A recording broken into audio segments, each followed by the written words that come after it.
Welcome to Roundtable Mindset, the podcast where we seek to understand and share different perspectives in order to grow and challenge our own. And we encourage you, our guest, to do the same. Each week, we will pick a topic to discuss, sharing our own unique thoughts and insights. There will be times when we won't agree, and let's be real, that's probably going to be most of the time, and that's okay. We feel it's important to understand that we can live in this polarized world and still respect one another and even be friends.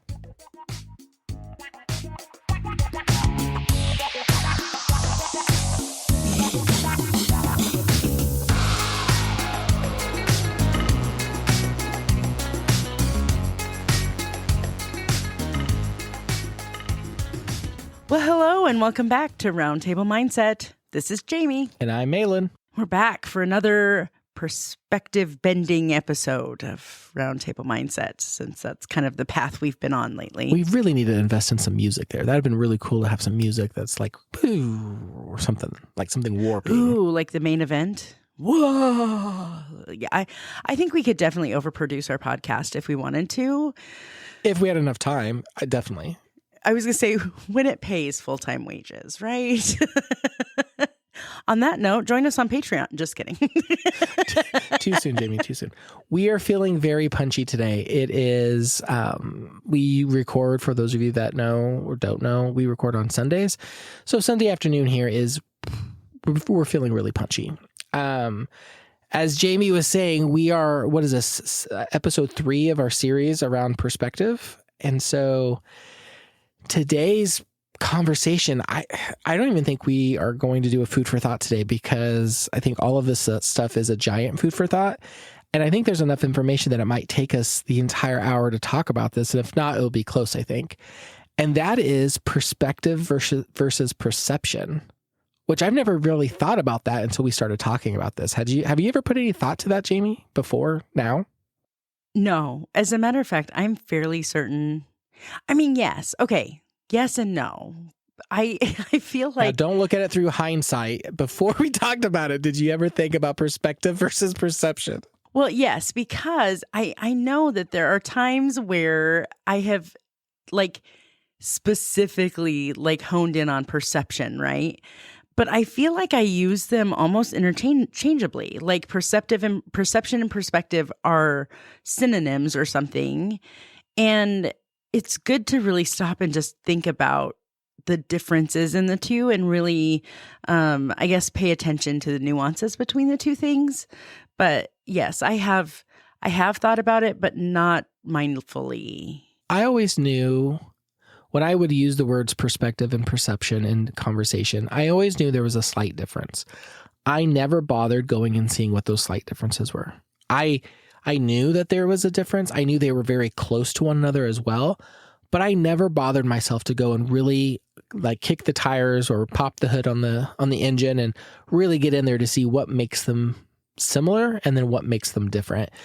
And that's what this conversation is going to do. And what it has done for me in my reading and research and fact gathering is it had me really analyze and look at the differences between the two and the similarities that they both share. And that is something I've never done. So I'm glad that you've taken some time and kind of thought about it diligently and purposefully. I can't even talk today, but I have not. So this was all kind of new-ish because some of it is common sense, I think. It's like one of those underlying things. You know they're different, but you don't really know how they're different. And that is similar to how I felt about it too. So Malin, the resident researcher, you kind of do the whole deep dive into the educational articles and such. So it was meant to. Did you find? Oh, go ahead. No, finish your thought. Well, I was going to say I found an article on Indeed. No, it was LinkedIn. Found an article on LinkedIn. And a bunch of videos that I watched. So, well, I would say that's your kind of research in your own way. I think we both could go down our own individual paths and come back and share what we find, which is always interesting because there's some things that I find that you don't, and vice versa. So, it's because we live in different echo chambers. That's right. Trying to break those down. Right now, mine is I don't know where mine's at, but I'm in a cave next to the ocean right now. I don't know why that was important to say, but I said it. So perspective versus perception. Yes, my research, most of my stuff comes from one article that I found that I was pretty impressed that it encapsulated, I think, all of our points that we want to touch on today. And that comes from Dr. Eddie Connor. That was his article that was written. I'm trying to find the date for this because I think it was relatively new. I think it was like maybe a year or two old. I can't find it right now. But he covers what perception and perspective is. And I'd like to start our conversations there because it gives us that definition. And you know how I am with my research. I always like to start off at square one, which is both of us having a good understanding and the same definition to work off of. So let's start off with perception. According to Dr. Eddie, perception is the way that we interpret and make sense of the world around us. It is our ability to see, hear, and become aware of something through our senses. Our perceptions are shaped by our beliefs, experiences, and cultural background. They influence how we understand and assign meaning to events, people, and objects in our lives. Perception is not a one-size-fits-all concept. It varies from person to person as each individual has their own unique sets of filters and biases that shape their interpretation of reality. And the example, if you remember from our last episode, we did touch on the fact that when a police officer has to interview witnesses, they try to get as many witnesses as possible because there's always three sides to every story, your side, my side, and what really happened. And they capture those by as many eyewitnesses as possible because as they put them together, the third, what actually happened, starts emerging from everybody's perception. And the example that Dr. Eddie provides is two people can witness the same event, but their perceptions of what happened may differ based on their personal experiences and beliefs, which I thought fit very nicely into what we were talking about in our last episode. So it's kind of you can already start seeing the connections from last week's conversation to this week's conversation. Perspective, on the other hand, refers to the particular attitude or point of view that we adopt towards a certain situation or topic. It is the lens through which we see the world and interpret our experiences. Perspective is influenced by our perceptions, but it goes beyond them. It is a broader framework that encompasses our beliefs, values, and personal history. Our perspective shapes how we make decisions, solve problems, and navigate through life. It influences our goals, priorities, and actions we take to achieve them. Just like perception, perspective is subjective and can vary greatly from person to person. So if I were to boil that down into, simple terms, my perception of the difference is that, perception is like my snap judgment. It's what I assume happened based on what I see, hear, smell, touch, taste, whatever. And then my perspective is what I take away from that. Kind of grows over time. Is that seem like a fair? I would say yes. I would say my perception is the things that I, can see, taste, touch, hear. I take those in, and how I process them is my perception, which the way you process it might be different, which is your perception, which is why, in my opinion, every individual has their own unique perspective and perception, is because how we take in that information is being processed slightly differently by each individual because of our perceptions. So I guess even to go back to last week's episode, our echo chambers can have a big say in how we perceive things also, like how that information is filtered through what we've already come to assume is truth. Then that could also color our perception, wouldn't you say? Well, I see it a little bit differently than you, Jamie, but I think it's the same vein, which is kind of funny. I see it as my perception is going to get skewed greatly because of the echo chamber limiting the amount of inputs that I'm allowing even to come in. So in my mind, when I hear perception versus perspective in relation to what we talked about last week, is I'm closing the door on all those wonderful inputs that my perception needs. And I'm literally focusing all that down into the familiar and to what I know and what I believe is to be true. I'm not even allowing my perception to have an opportunity to take in something different, which then in turns feeds my perspective, which again doesn't change because my perception doesn't introduce anything new because I'm not allowing it to have any new information to challenge or investigate or even to build new, to build a new perspective. It's all the same thing over and over and over again. It reminds me of that old, I feel like we've talked about it before, but if you have several people who are visually impaired standing around an elephant and you ask the group, what is an elephant? And you've got the guy that's standing next to the leg of the elephant saying, well, it's like a tree. It's large and kind of scratchy, and you've got somebody next to the tail who's saying, oh, it's actually kind of like a branch, not really a tree trunk, You have all these people around the elephant looking at feeling different pieces of the elephant to provide their perception of what the elephant is. And I think that's such a good metaphor for how often we go into things assuming what is true based off of what we see and what our experience is, because there's clearly so much more to experience. You know what I mean? So I love that. I love that thought of, and I use that with people a lot. Like, when I'm in the middle of a situation and my nose is right up against a tree, I can't see that there's an entire forest around that tree. And sometimes it takes someone from outside of that to stop and say, hey, wait, did you see all the other trees that you're not even looking at? Like, they're all there, And I think that's the piece.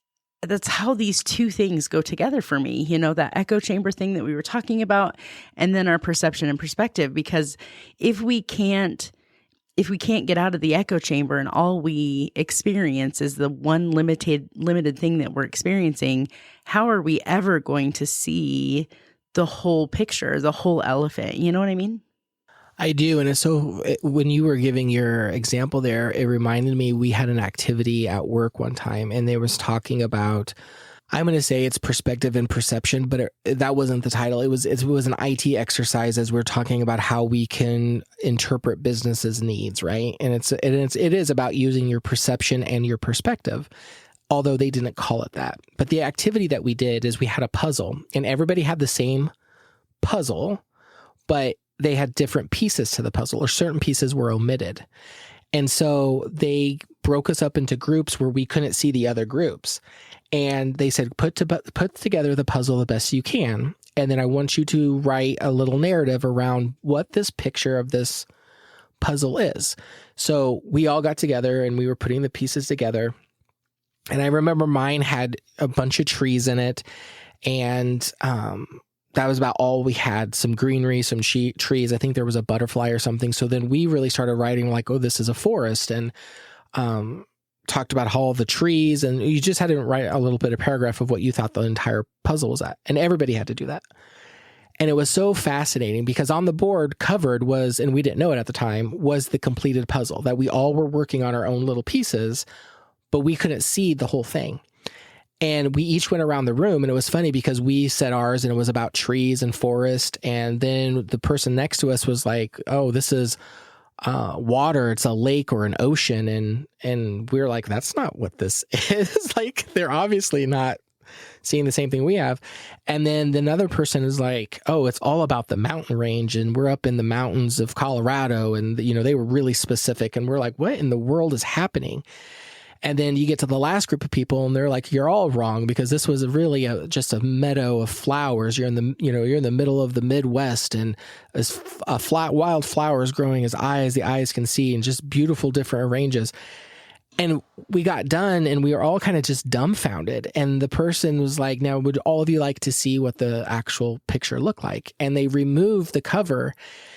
And what was funny is that it was a body of water, like a small lake. And then like closer to you, you could see this part that had a lot of wildflowers. Off to the left of the lake, you could see a bunch of trees growing. And then in the distance was the mountains. So we were all right, but we were all making judgment based off of just the small pieces that we all had. Mm-hmm. And that was the first example that that I got, was my perception alone will take me the wrong way. And so having that perspective of what it is that we're working towards, or how we can put our perception in context of the perspective, I think really matters, because left unchecked in that exercise, we all were right. We all knew the other one was wrong. And we all knew what the right picture was because we had evidence in front of us. What we didn't know is that where that part that we were working on was fitting into the piece that everybody else was fitting into, because we didn't have the perspective and we didn't have anything other than the perception of what we were working on. And it was a really valuable lesson in, you might not have all of the information. That doesn't mean that you can't assume that you know all of the pieces that are needed in order to give, in this case, the client what they wanted. But I would say you can apply that in many different facets of our lives, right? Like, we operate with the information we know, and that's thanks to our perception. But we have to be aware that there's more to it than what we can just consume in, and that's what we have to look for. But you just reminded me of that when you were telling me about your elephant story. I'm like, we did something very similar, and it was a really powerful example. Well, and I think that's a good example too of how narrow our perception is. Like, our perception is intended to be, I'm experiencing this thing and this is what the output is for me. Like, this is it, and this is how I'm going to describe what I've experienced. Whereas our perspective can be a very narrow thing, but it can also be a pretty wide thing. It feels like a perspective is open to more options. It's open to more input than our perception of a thing, or an event or a person or whatever. And so I think that's a really good way to look at that. I'm also reminded of this time. I used to live out in the country. And when I lived out in the country, and I mean in the country, like in the middle of a cornfield is where I lived, right? Nobody can hear you scream in the cornfield. Oh, we've talked about some of those things, huh? Yeah. Like the screaming bullfrogs. Okay, yes. So back to the country we go. Friends, buckle up. And when I lived out in the country, one day I had gotten home from work. I'd picked the kids up and we had gotten home, and I don't know, I was taking the dog out or something. And my son comes running out, Mom, there's a snake, there's a snake in the house. And I was like, there's not a snake. There's not a snake in the house. And he was convinced that there was a snake in the house.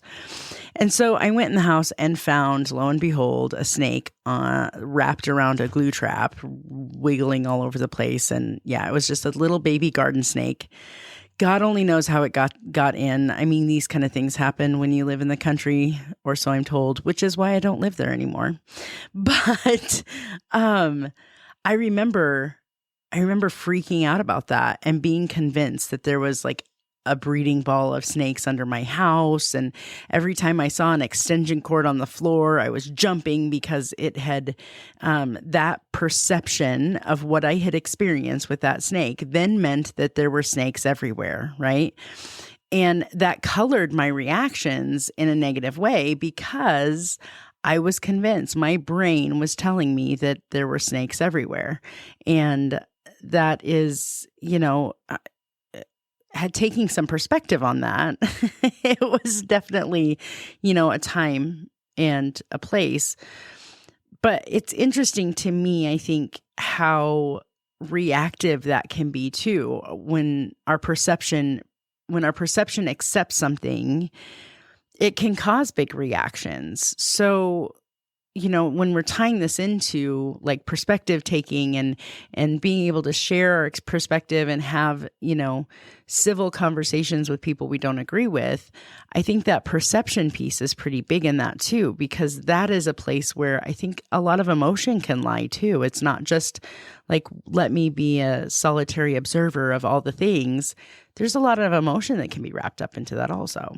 Well, And one thing that keeps coming to my mind too, of everything that we've been talking about, and my example earlier was the instructor didn't tell us, they told us we were working on puzzles. We assumed everybody was working on the same puzzle. They didn't tell us that we were all working on parts of the same puzzle. They just said, we have a puzzle we want all of you to put together. So the perception that we had, and we colored everybody else's because we were looking at through the lens of we are all working on the same puzzle, is when we consumed the puzzle pieces that we were putting together, that perception, we sprayed it all over the room. It suddenly became... What does it say? Everybody... You projected it. Yeah, everybody was working. So when we were going around the room describing our forest, and then somebody else started describing a meadow of flowers and then a body of water, we're like, you are absolutely wrong. Like, this is definitely trees. Because, and then what happened is when she revealed the picture and we could see, oh, we were all working on parts of the same picture, our perspective was broadened. Now, had she told us that we will be working on, if she would have, and the whole point was to kind of shock and awe us, I get that. But if she would have even given us a chance to expand our perspective a little bit to say, there is a big picture, you're all working on parts of it, or you could be working on the same one, at least that would make us aware that there is a difference other than what we are just perceiving with ourselves. So left unchecked, I think our perception, we color ourselves and the world around us. We just start projecting it everywhere. So perspective, the definition we read earlier, perception feeds into perspective, but I think having a healthy perspective, also we can look back at our perception and say, but not everything that we're taking in is 100% the truth all the time, because we have a broader perspective. And I think that's very important. I think both of them together are needed, but I think you definitely need to keep in mind of your perspective as you're perceiving things, because, and I'll say it one last time, left unchecked, I think it's very easy just to start saying, this is how I'm seeing the world, this is how everyone's seeing the world. And that's where, again, last week's episode, echo chambers, and you start feeling like everybody is just, you're getting back what you're putting out there. And I know you've said that several times. I just find that to be a very interesting piece to all of this, is you have to keep in mind of what the perspective is when you're perceiving all this information coming in. Well, and I think it's important to think about too, how that our perspective grows. When we started this podcast together, I don't know that either one of us can say that our perspective I'm fully aware that my perspective is, one of many, and I understand perspectives and whatever. I feel like even in this last year, we have grown a ton in that way. And when I think back, you look at little kids don't have perspective, right? All little kids have is perception. When we're born, all we can do is perceive. And developmentally, as we grow, those perceptions then start growing our perspective. But if we limit our perspective only to our perceptions, we have a very, very, very pinhole idea of life and relationships and experiences. So it's interesting to me to think about how, as people, we start with nothing but perception. And the older we get, if we're doing it right, the bigger our perspective gets. And the more we can see that all of these experiences can come together and really help us understand people and the world that we live in and how to interact in that world. And that it's like, I don't know, it doesn't have to end. I have grown so much just in a year, and how much more there is left to learn. You know what I mean? Yep. Well, and I don't want to, I feel like if I say anything else to that, it's just going to be echoing what you said, but it's true. How much you focus on this, how much time you spent developing this. For me as well, there's so much that I've learned, and I've learned enough to know there's so much more that I need to learn. And it's exciting to kind of be touching on something that is so multifaceted, so deep, so complex that even spending a year kind of talking about it in different variations and different varieties through some healthy debates, through some arguments, through having guests come on and speak to us, seeing the life through other lenses, like all of these things have fed in and kind of challenged and help change my perception and my perspective. And it's exciting to know that there's still so much more around this that we can do and talk about and share and investigate, that it makes me get excited for the next year to come, right? Before I get too far off topic here, though, one of the things that helps me, Jamie, because again, everything we're talking about, and I still say perspective and perception, and sometimes I interchange them, I wanted to go one step a little bit deeper in the definition. And so I was like, I wanted to find something that says they're so similar that some of the times they're used even as synonyms of one another. So I asked the question, what makes them different? So I have two definitions, I guess, or examples of what makes them different. And then I have an illustration that I want to share. So here I go. Perception is the process of interpreting sensory information, while perspective is the overall framework through which we view the world. Perception is more immediate and sensory-based, while perspective is a broader, more abstract concept that encompasses our beliefs and values. So, to illustrate how these are different from one another, imagine that you're looking at a glass of water that is filled halfway up. Your perception would be the sensory input you receive. So the visual image of the glass and the water. So that's your perception. You see there's water inside a glass. However, your perspective would determine how you interpret that image. Would you see that glass as half empty or half full? The way you would determine if that is a half empty glass or a half full glass is your perspective. And I don't know about you, but that helped me kind of go, all right, perception is visually seeing through my sensories that there's a glass with water. My perspective is going to say, because I'm an optimistic person, I see that glass as half full of water, not half empty. And that really kind of helps cement these for me in my mind. And again, it's not earth shattering, right? Like if I would have stopped and thought about it, I would have probably got there myself. But I just wanted to take this definition thing one step further down, just to really kind of separate why perspective and perception are different from one another. Well, and another way that they interact. So one of the videos that I was watching, he had two eight of diamond cards, right? And they were hanging from strings, and they were the same size. And he asked, can you tell that one's bigger than the other? And he pulled them. One was back behind him and one was super close to the camera. And when he pulled them together, one was huge. The one that looked like that was in the back was huge. And so I perceived that they were the same size. And when they came together, it was my perspective that made it look the same size. If I'd have moved and been able to see it from a different angle, I could have seen that they were different sizes. But the angle that I was looking at it made them look the same size. And I thought that was a really great illustration too of how, like, I perceived that they were the same. They looked the same. But then as I shift around a little bit and as things move and shift and change and grow, then I can see that that's not exactly true. I also thought that really emphasized for me how my perception can deceive me. My perception isn't an absolute truth. My perception is my perception. However, at the same time, my perception can deceive me. Perception is also reality. What I perceive as happening is what's truth for me. And that's what that is my reality. And as much as, you and I have talked through that several times, you know, how what we experience is truth for us.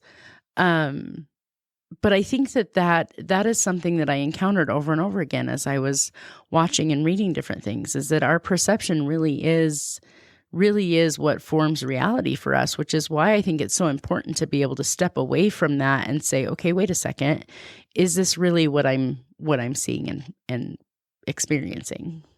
Yeah, I think we've thrown that concept around a little bit a couple times now.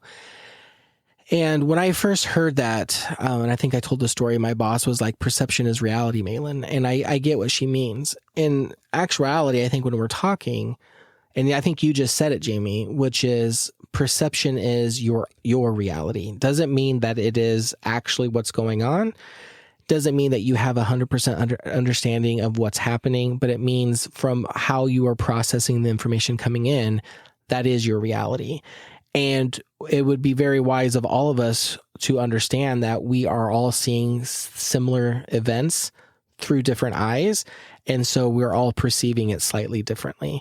And I think you said that really well. I just wanted to kind of highlight that, that part of it, which is your perception is your reality. It's not my reality, and it shouldn't be expected to be, right? Because that's how you're perceiving it. And I think that's a very important detail, because as I said earlier, my boss, as I was starting in my career, I think we're making the statement that their perception, Malin, is reality. So you have to be careful of how they're perceiving you, because that is now reality. And I see what she means, and I understand it a little bit differently, but it's still powerful. So how valuable is that thought, though, as we start talking about having difficult conversations with people who are different from us? You know, if I can stop and remember that my perception is just my perception, and that there might be a whole different angle to that perception. And if whoever I'm talking to can remember that where I'm coming from is based on my perception and my experiences as they are, if we could balance those two things on both sides of a conversation, how much easier would it be to have those conversations on a large scale? You know what I'm saying? That's how I can come to you, I think, and have that conversation, is because some of our perceptions have been the same. I don't know if our perceptions have been different in the same experiences that we've had, you know, and we've tested that over time. We've been able to be in the same situation at the same time and come away with a whole different viewpoint on it. And so this has become a safe space because we've already experienced what that looks like. And I think we already have an understanding of what that looks like for the two of us. On a bigger scale, though, how much easier would it be for me to just accept what another person says, even though it doesn't jive with what I feel or what I think, if I can just stop and say their perception is their reality and they haven't experienced anything outside of that. You know what I'm saying? yeah, I think the difficulty comes with when that person's perspective and perception is wrong, though, and because maybe they're in an echo chamber and they're self-feeding, their own beliefs. And when you actually have a conversation where, and I'm just going to use this as a stupid example, somebody believes the sky is red and you're like, no, the sky is blue. How do you have that conversation? Because again, their perception may be their reality, but that's not factual. And so when you are addressed with that, how do you come away from that conversation with an understanding that, do you want to let them continue on thinking that the sky is red? Or do you want to try your best to be like, hey, I just want you to understand that's not true? And that to me is where it's difficult. When you're trying to change somebody else's perspective or perception, that's where this gets really hard, because I would almost argue it's not for us to change other people's perceptions or perspectives, but at the same time, how do you share information that challenges theirs so they can start changing their perspective and perception without getting, people too upset? And I think that's the secret sauce. I think that's where you can start having some of those hard conversations to say, I hear you. I'm giving you the respect that you need. I need you to hear that. But at the same time, I need you to be open to possibly understanding there are other things that you're not taking into account that would make that statement incorrect. That's the balancing act. I promise I'm not trying to beat you over the head with this, but I think that's where empathy comes in. I think that's the key to being able to have a conversation with someone who is absolutely in a space where you do not agree in any way, shape, or form, but their perception is reality, right? If I can have some empathy and put myself in that spot and be like, okay, this person has been locked in an echo chamber for the last 23 and a half years or whatever, if I can put myself in that spot and remember, okay, so what would it look like to me if I were in that spot? That helps open up those channels for communication to say, it's okay. I don't have to be right. And I just want to be there. You know what I'm saying? Like if they accept it, that's great. If not, that's okay too. And just have some empathy for that space. I think that's how it makes it easier for me anyway. I actually did read an article, that one article that I was telling you about from LinkedIn. Yeah, it was LinkedIn. One of the things that they talked about was how to harness the power of perspectives. Now, they kind of go on, they talk about perception versus perspective, what the difference is, and very similar to what you've already said. But they also talk about the power of shaping perspectives. I have not heard of this specifically, but I have heard of the concept. Like this is something I do a lot in my own personal life. But they in the world of behavioral science, they call it neuro-linguistic programming, or NLP. So the idea is that our perspectives aren't static, that they're malleable and influenced by lots of different things, right? And one of the things that NLP aims to do is to help us use the power of language to shift our perspective and to, I guess, move us forward in that way. So some of the things that they talk about are things like, if I am afraid of public speaking, if I can transform my perspective from I'm going to fail to I can learn and improve, that simple shift in self-talk can really change the entire game, because then I have nothing to lose, right? When I go into that situation, I just have something to gain. I'm going to learn from that. And that's kind of that strength-based approach that I always talk about. I think that's kind of, that's one of the things that I have grown in over time, is to just really shift that language, because it shifts my mindset a bit, right? So here's a few things that they said you could use to harness the power of perspectives. They said to use mindfulness, start by becoming aware of your own perspective. Mindfulness practices can also help you observe your thoughts and your reactions. So to be able to take some time and really think about, okay, why did that make me feel that way? Or why did I act on that perception, right? To be able to take some time and take a beat and think through those things, I feel that is a great, I often do that especially when an interaction goes poorly. I really do try to take a step back and think through that, and just reflect on it. The next one is language patterns. Paying attention to the words that you use. Are they empowering or limiting? Challenge and reframe negative thoughts and patterns. And then empathy. I swear it's because this is probably an echo chamber at this point for me. I think I have now searched up empathy so much that my phone's like, here, have another article about empathy, Jamie. Jamie just found an article on a recipe to build brownies, and then it was like, now 2 scoops of empathy. At this point, I swear you just have it in everything. I know. I think it's the new car. We're seeing it everywhere because we have it. But anyway, understanding that others have their unique perspectives too. Empathy can be a bridge to effective communication and better relationships.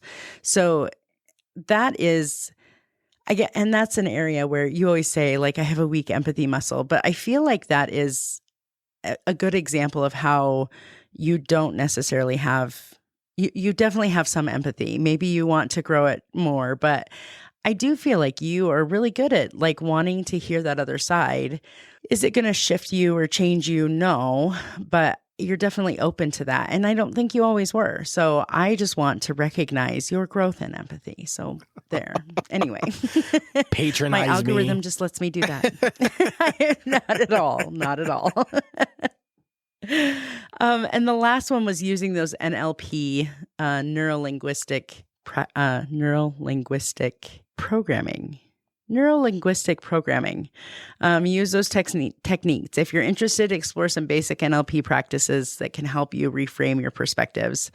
There are lots and lots of resources available, and I can put a check mark behind that, because that is, like I said, that's a big chunk of how I really work on my own mindset and growth, like my growth mindset. So anyway, that was the article that I found. So no, that's very interesting. All except empathy. I don't believe you on empathy, but everything else is really interesting.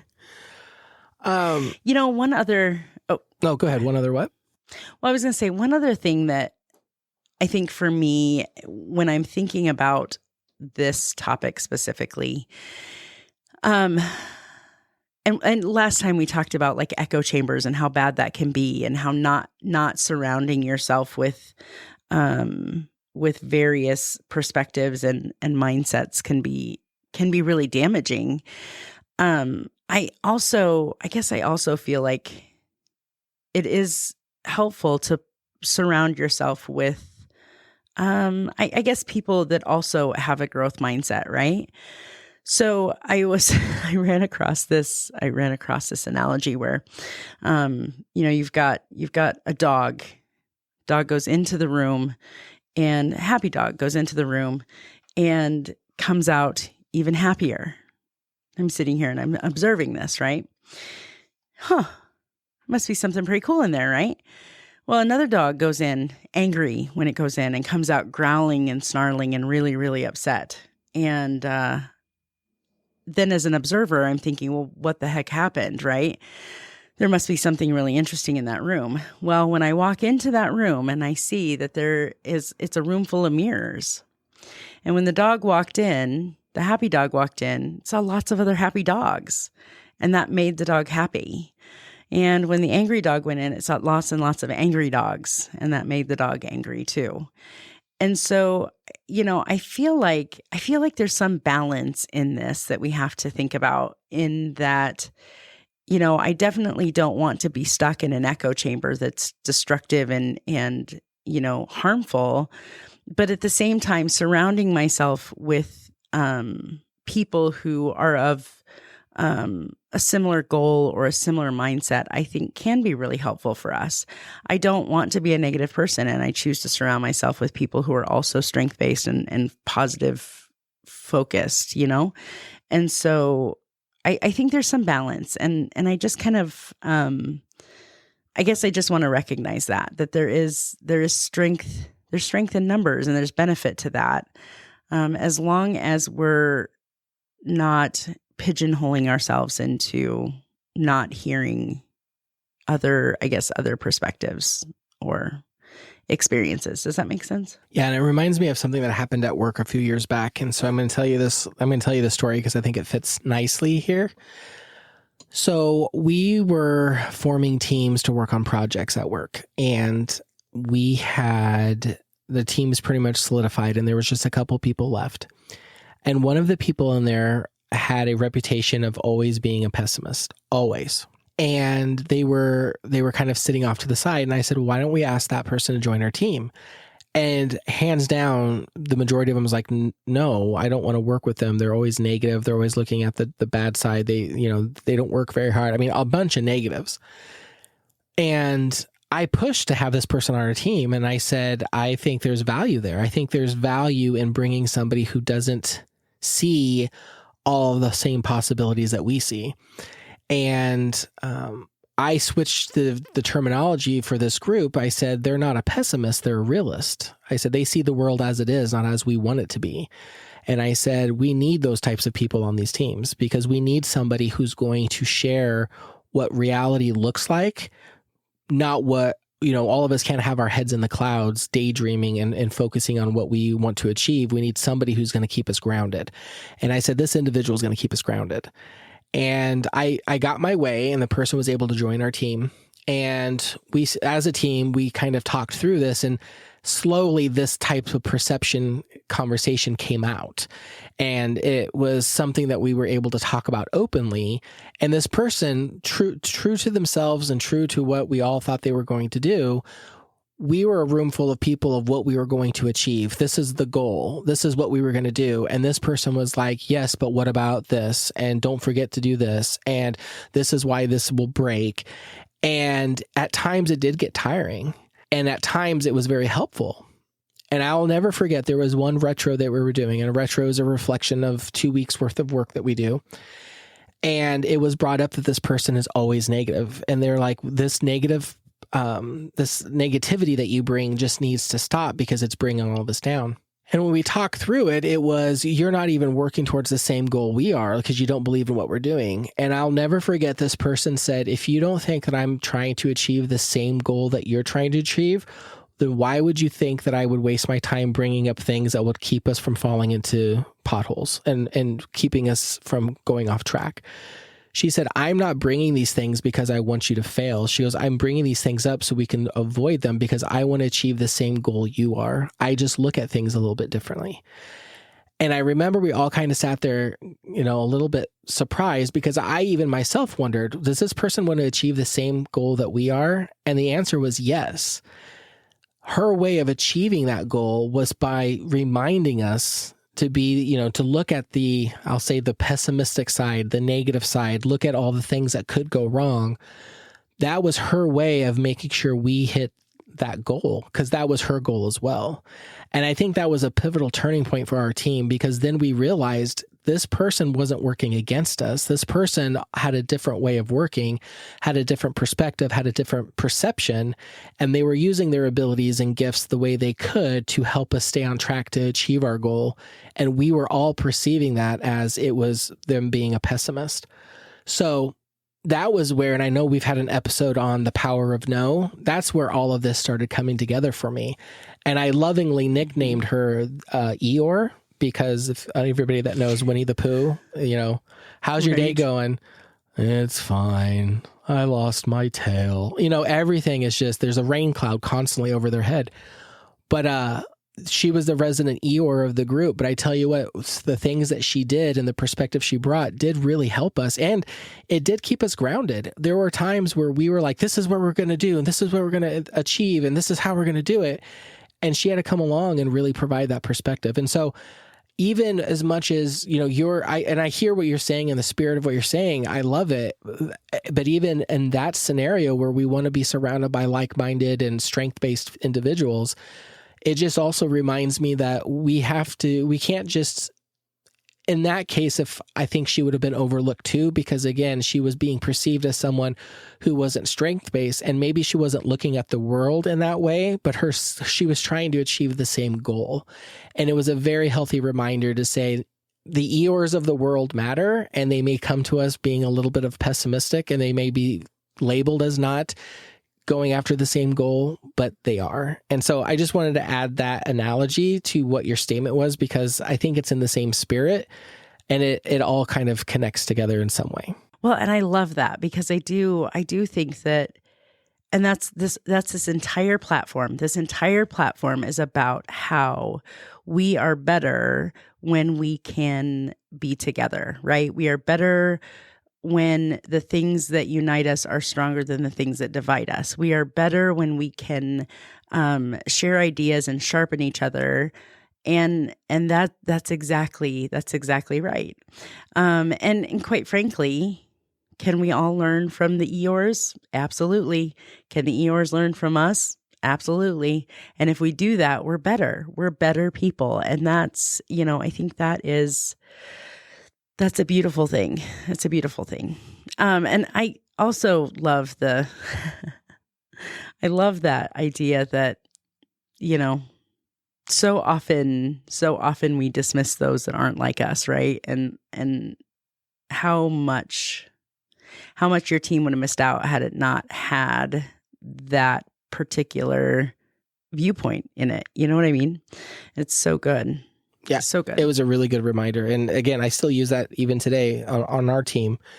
The one that I'm on, I don't even work for the same company anymore, but the team that I'm on, I bring the power of Eeyore. I'm like, don't discount the individuals that are, perceived as pessimistic or, the Eeyores or the gloom and dooms.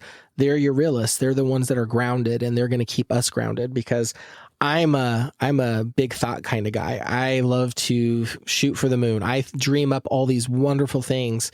And if I don't if I don't have someone who grounds me, the Eeyore of the group, I will be floating off into space in no time at all. So it's a healthy balance, and it's a good tug of war that needs to be there. So I appreciate that. Okay, one last thing that I wanted to touch on before we conclude this episode. The same article that I've been kind of quoting from, they do something that's a little unique, and I want to share it. And they talk about the similarities between perspective and perception. And they do it in a way where you can see the differences of them too. So they have I'm just going to go through it, but they have a main subject or a main point that's similar. And then you're going to see how each one of them act a little bit different. So it's kind of like they're similar at this top level, but then how they go through it is going to be different. And I'll start going through it so you can see what I'm talking about, Jamie. But the first one is they are similar. Both of those are similar in subjectivity. Perspective is like your personal lens of the world shaped by what you've been through and what you believe. Perception, on the other hand, is all about how you personally interpret and make sense of what you see, hear, and feel. It's your brain's unique take on things. Influence of understanding. Both perspective and perception have a say in how we get what's going on around us.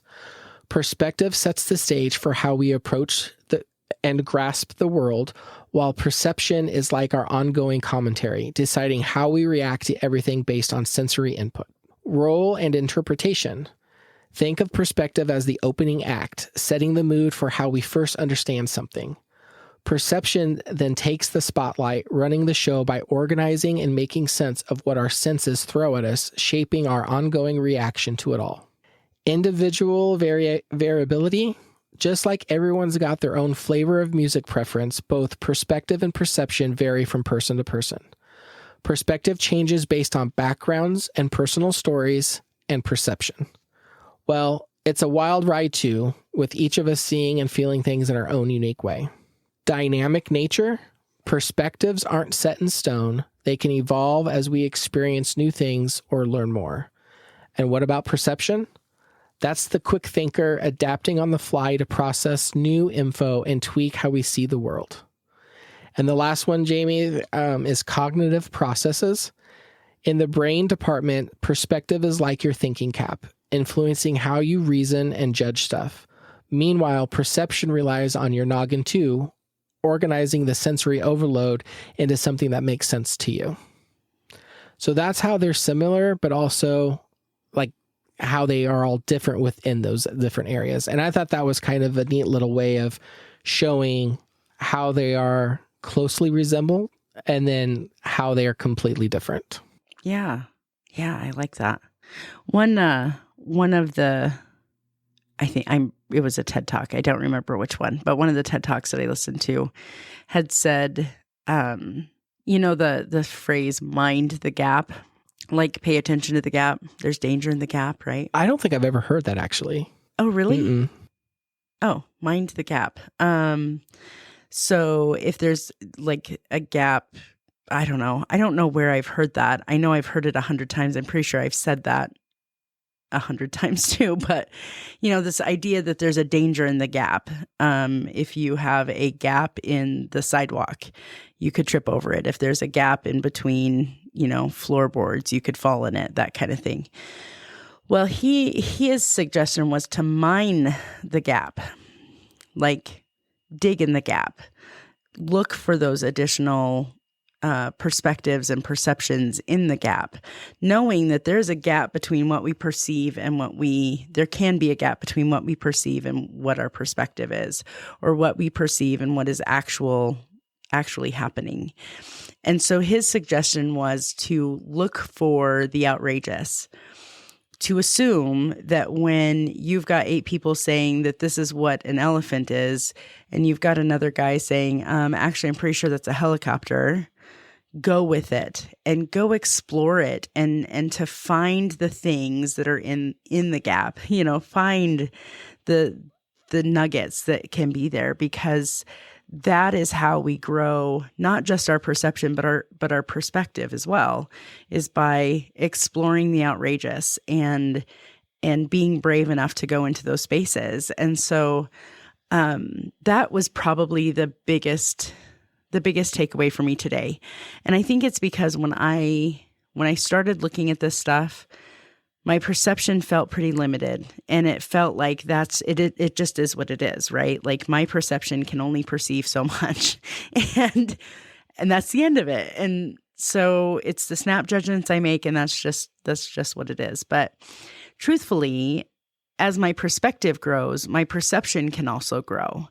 And the more that I learn about people around me, and the more that I learn about the world and how I can interact with the world, that just widens my perception as well.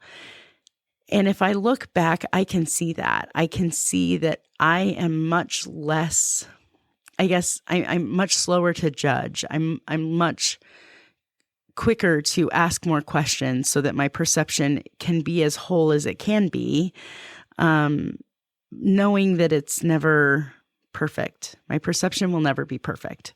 But I definitely think that it's grown, and I can continue to grow my perception. And that's what I love about this conversation and the whole series that we've done so far. 'Cause it's like, no. Like we still got to keep going. We got to keep growing as people, 'cause that's the cool thing about being people, right?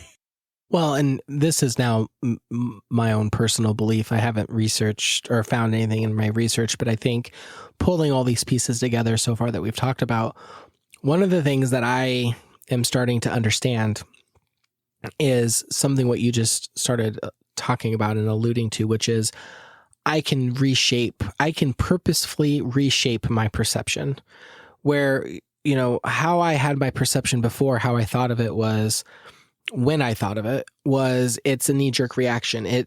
I can't really control how I perceive things. It's just how my body and my brain and my eyes and my ears all take in that information. And what I'm finding out is that may be true, but there's also moments where I can stop and I can train myself to say, but is there more to the story than what I'm even seeing? Is there more to the story than I'm even hearing with my ears? Is there a possibility of me missing part of what actually is going on? And I think by me just asking those questions, yes, I'm still perceiving it in a certain way. I'm still making snap judgments, and I'm still setting up, I have biases and snap decisions that I make.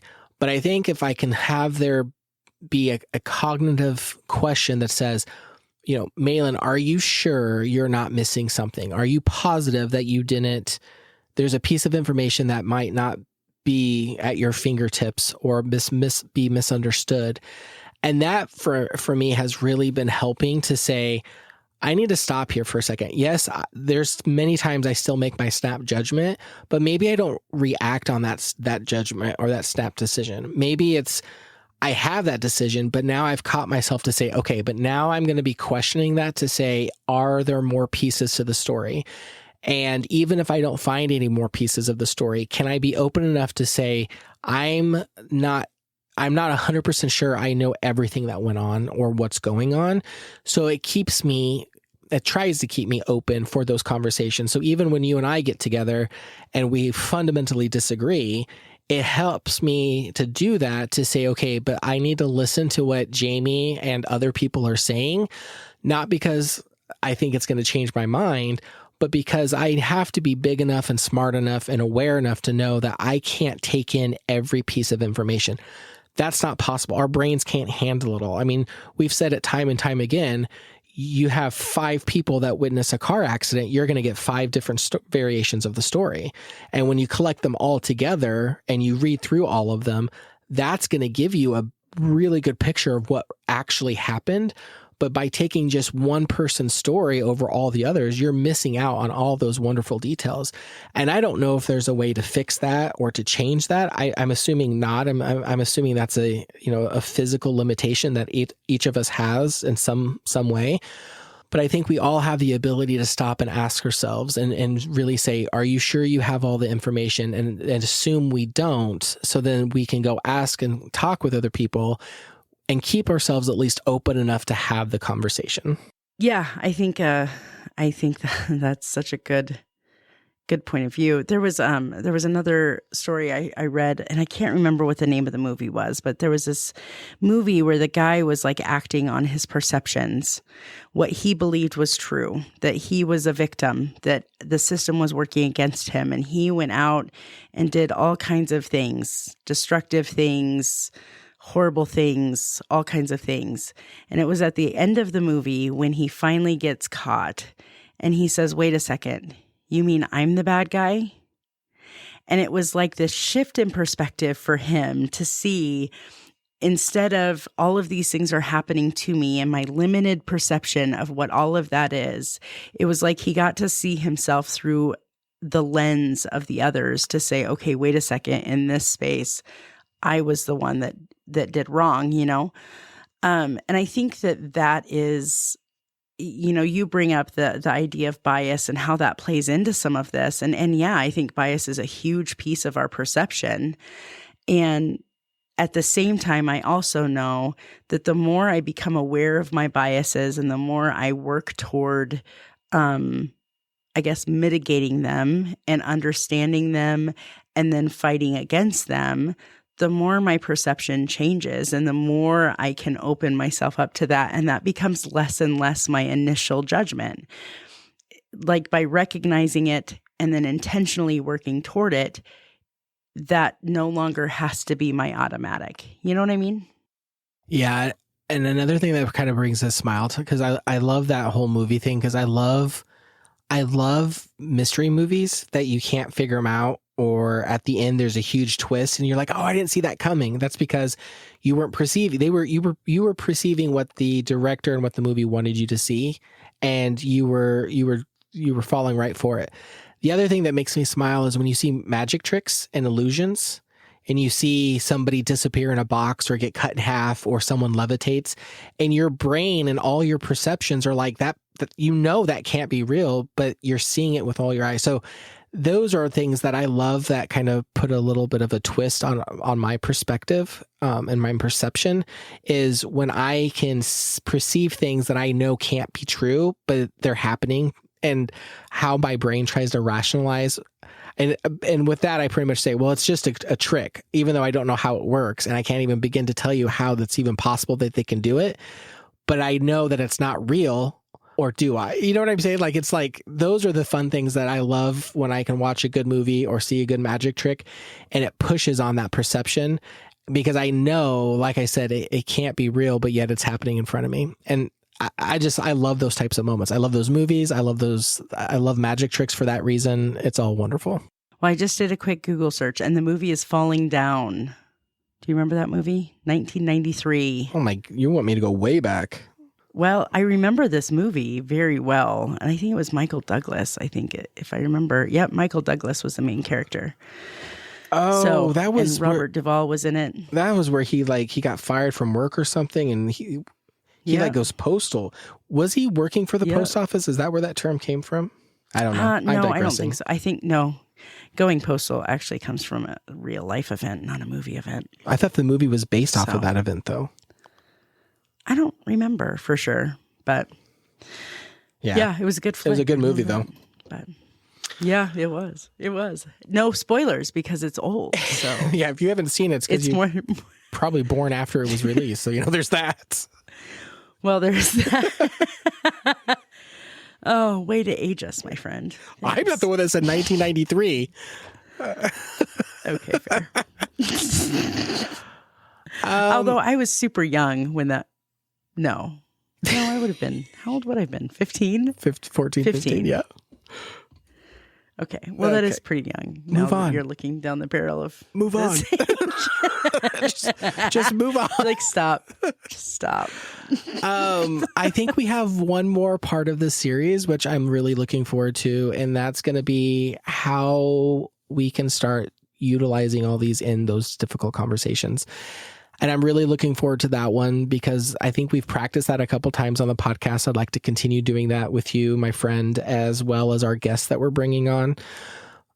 But I think it will be really good to see how can we put all these pieces into practice, and what does that look like? Because again, practice, makes better. I don't think any of us can get perfect at this. I think the most we can hope for is just to keep getting better today than we were yesterday. And growth. Practicing is a good way to do that. Yeah. So growth is good. We just want to grow. That's right. So yeah. We just want to grow. All right. I think that's it. I don't have anything else. All my research, everything is done. I'm spent. One of these days, all of you sitting around the round table with us are going to have the most polished ending to a podcast ever. But for now, we're just kind of ending it. And that's how it's going to go. So we just want to thank you all for joining us on this episode of Roundtable Mindset. We hope you'll tune in again next time as we dissect another topic, another conversation, and enjoy yourselves while we're doing it. So thanks for joining us, and we'll see you again next week around the round table. Bye, everyone. Bye-bye. This podcast was recorded and edited by Jamie and Malin. Music by Famous Cats. If you have a topic you'd like us to discuss, please email us at roundtablemindset@gmail.com. Text or call us at 402-819-8999 or join the conversation on Facebook at Roundtable Mindset Podcast. And never miss a new episode by making sure you like, subscribe, and share wherever you listen to podcasts. Thanks for being our guest today. See you next time at the Roundtable. And remember, your opinions and perspectives matter and are appreciated, but might not always be shared by others, and that's okay.